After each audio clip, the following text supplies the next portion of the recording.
for your toilet this end. So what we've got in the top is a flush tank for your toilet. So up inside here it's about a 4 or 5 litre tank. So what you do is you need some of the pink liquid and then just top it up with some water. Right, and then all this is literally when you flush the toilet, you've got a pump handle on the top, when you flush the toilet, this is the liquid that it flushes your toilet with. Right, so with the pink liquid in there, it's just like an air freshener sort of thing, so it just keeps the toilet nice and fresh. Yeah, we've got pink and blue, haven't we? Yeah. I would say you will find that you need a bottle or a jug or something. I tend to keep like a big squash bottle with me, because you'll find it's hard work trying to get water in there, especially if you've just got an Aperol and you're trying to tip an Aperol up, you will struggle. So yeah, I tend to use a pop bottle is the easiest one for that. And again, I would only just fill that up to how long you're going to be there. If you're going away for a weekend, I wouldn't fill it up to the top unless you use the toilet a lot. I'll just put a small amount in, because you don't really want to be driving down the road with a full solution in, because if it sloshes about, obviously it will stain the carpets and things inside if it does leak out.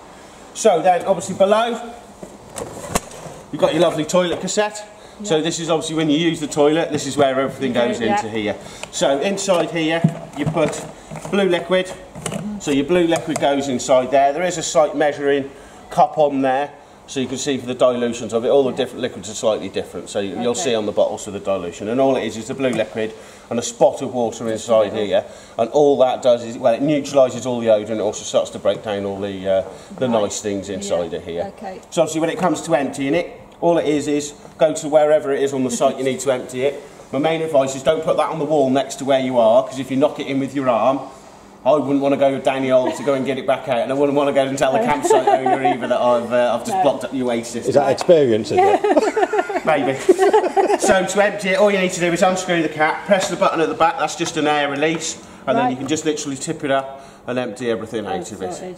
So it's as easy as that. And obviously that just screws back on and pops back round. So winter time. When it comes to winter time, you need to drain all the fluids out the van. Obviously the main thing is water, pipework and freezing tend to cause splits, so you need to drain everything. So to drain this tank, there's a little rubber bung there. See that little grey one? All you literally do is just pull that out, and that will drain all the contents of your tank.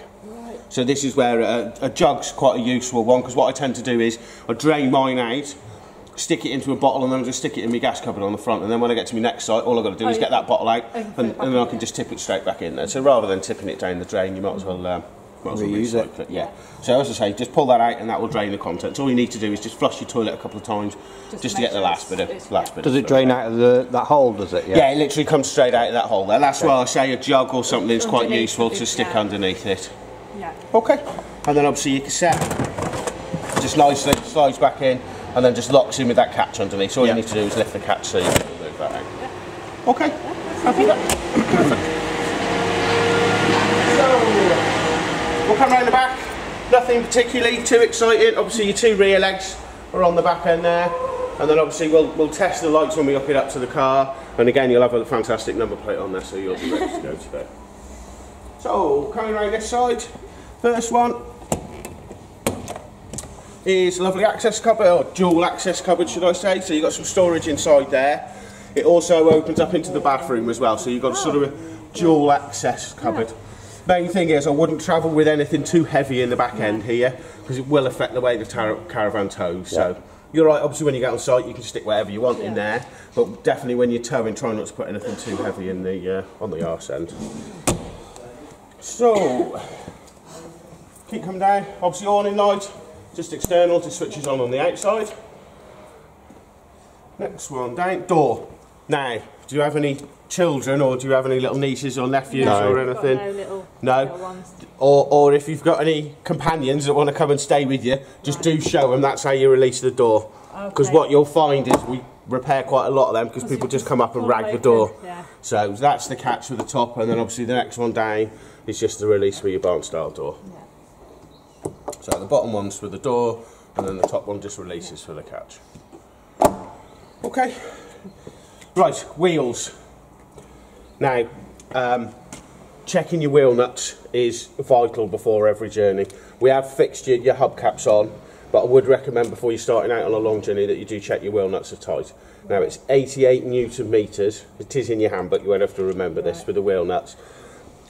We've checked them 3 times already. They're checked in the PDI, and then 3 separate people need to check them as well, so we know they're 100% correct for you. Main thing being is, you don't know if anyone's been fiddling with them or anything as silly as that, and believe me, if you lose one wheel coming down the road, it's not far off a write-off by the time you've dragged it down the road. So for something that takes 30 seconds, just check the tight. If you've got a torque wrench, fantastic. If not, there is a tyre iron in there, so you can use that just to make sure your wheel nuts are tight. That's the main thing of that. Okay, and that's about it for the outside then. There's nothing more exciting. Obviously your last front leg's just on this front corner. Right. Happy? Yeah. Perfect. Right, lovely. Well, we'll jump inside and I'll give you the guided tour on the inside. Go on, after you, dear. It's yours, not mine.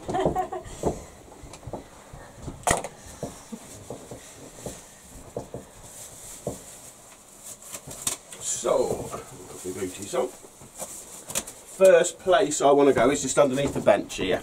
So, oh, I can say no, you can sit on there if you want. No, go on, sit on there if you want, I don't mind. I can, so, underneath here,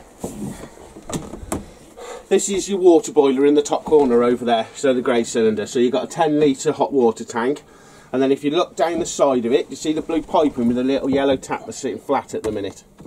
Yeah, can you see that? That's your drain off point for your water system. Oh, perfect. Stick it on the back. Thank you.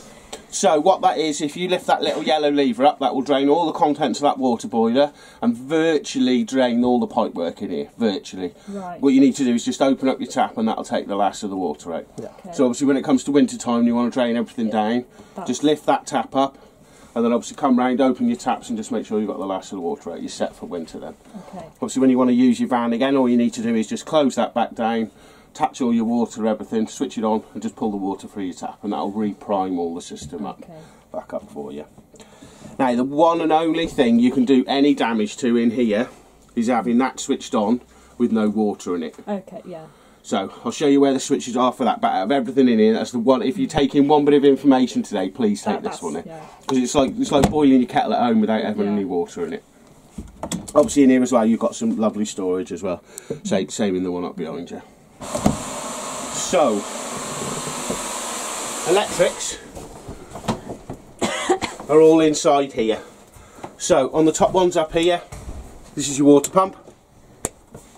This one swaps it over from car to van. So all that is if you do want to plug it into the car and run off the car battery, just come to the top. When you want to run off the leisure battery, which is the caravan itself, just flick it down onto the bottom. Okay. Okay? It's easy as that. Right, pause the action a minute.